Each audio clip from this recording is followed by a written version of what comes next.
আসসালামুয়ালাইকুম welcome back to my channel. আমি আজকে আপনাদেরকে তৈরি করে দেখাবো মজাদার চিকেন স্যুপ রেসিপি। ঘরে থাকা সামান্য কিছু উপকরণ দিয়েই তৈরি করে নিতে পারবেন এই মজাদার চিকেন স্যুপ।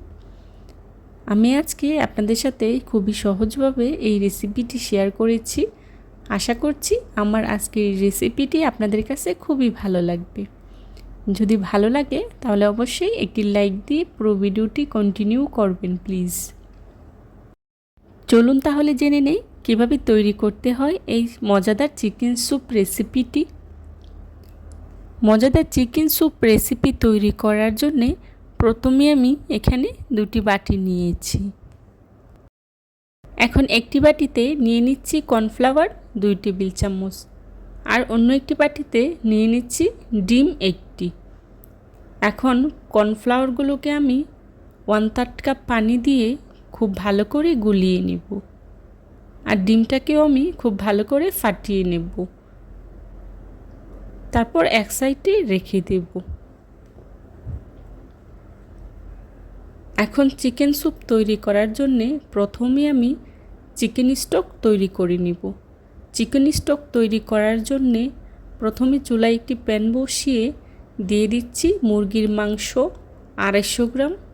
এখন এর মধ্যে দিয়ে দিচ্ছি মেজারমেন্ট কাপ দিয়ে 4 কাপ পানি, দিয়ে দিচ্ছি হাফ কাপ গাজর কুচি, দিয়ে দিচ্ছি হাফ চা চামচ গোলমরিচের গুঁড়ো, লবণ 1 চা চামচ, আদা বাটা 1 চা চামচ, রসুন বাটা 1 চা চামচ, আর দিয়ে দিচ্ছি রান্নার রেগুলার তেল 1 টেবিল চামচ। এখন নেড়ে সবগুলো উপকরণ একসাথে ভালো করে মিশিয়ে নেব।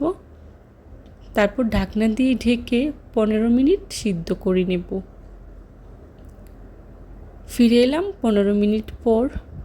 আমার মাংসটা সিদ্ধ হয়ে গিয়েছে। এখন একটি স্ট্রেনারের সাহায্যে মাংসটাকে আমি উঠিয়ে নেব। এখানে মাংসটা সিদ্ধ করে যে পানিটা রয়েছে সেটাকেই চিকেন স্টক বলা হয়।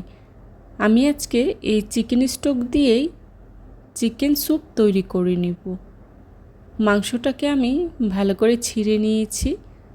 এখন এর মধ্যেই দিয়ে দিচ্ছি। এবার নেড়ে একসাথে ভালো করে মিশিয়ে নিচ্ছি। 1 মিনিটের মতো নেড়ে চেড়ে এখন এর মধ্যেই দিয়ে দিচ্ছি সয়া সস 2 চা চামচ, দিয়ে দিচ্ছি টমেটো সস 2 টেবিল চামচ। এখন নেড়ে আবারও ভালো করে মিশিয়ে নিচ্ছি। এভাবেই অনবরত নেড়ে চেড়ে স্যুপটা তৈরি করে নিব। এখন এর মধ্যেই দিয়ে দিচ্ছি আগে থেকে গুলিয়ে রাখা কর্নফ্লাওয়ারের মিশ্রণটি। আমি একেবারেই দিয়ে দিব না, অল্প অল্প করে কর্নফ্লাওয়ারের মিশ্রণটি দিব, আর অনবরত নাড়তে থাকব। এখন 1 মিনিটের মতো খুব ভালো করে নেড়ে চেড়ে নিব, যাতে করে কর্নফ্লাওয়ারের মিশ্রণটা নিচে জমে না যায়।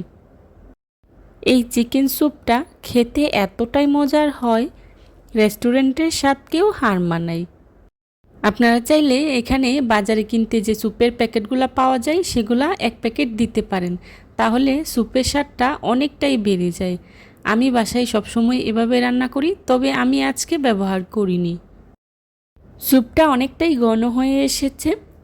এখন এর মধ্যে দিয়ে দিচ্ছি আগে থেকে ফাটিয়ে রাখা ডিম। ডিমটা আমি অল্প অল্প করে দিব, আর অনবরত নাড়তে থাকব। ডিমটা দিয়ে 1 মিনিটের মতো রান্না করে চুলা থেকে নামিয়ে নেব।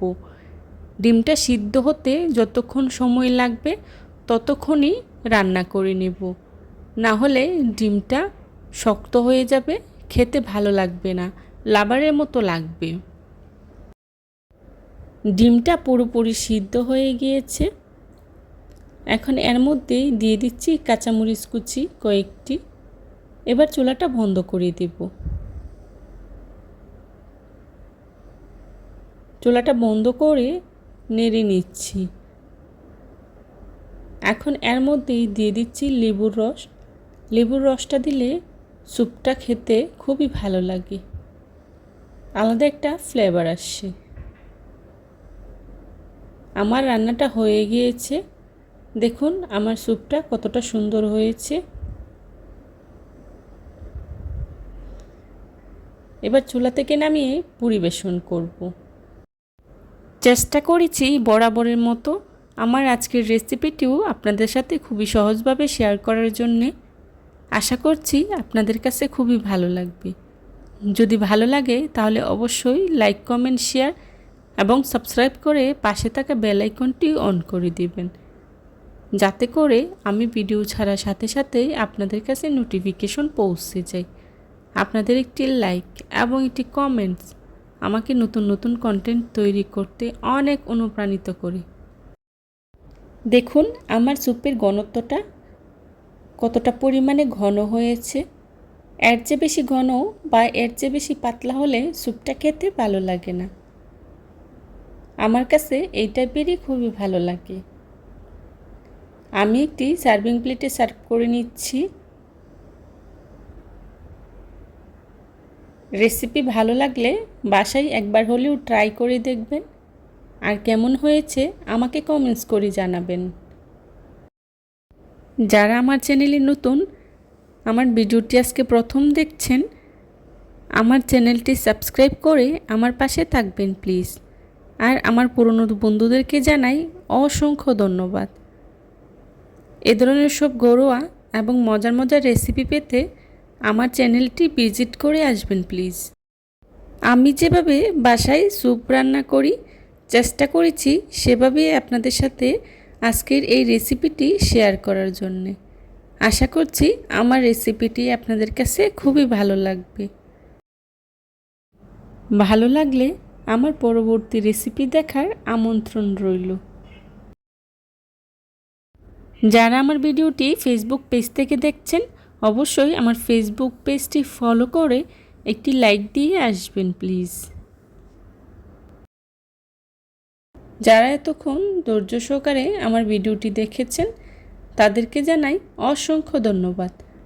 আর পরবর্তী রেসিপি দেখার আমন্ত্রণ জানিয়ে আজকের মতো এখানেই বিদায় নিচ্ছি। সবাই ভালো থাকবেন, সুস্থ থাকবেন। আল্লাহ হাফেজ। আসসালামু আলাইকুম।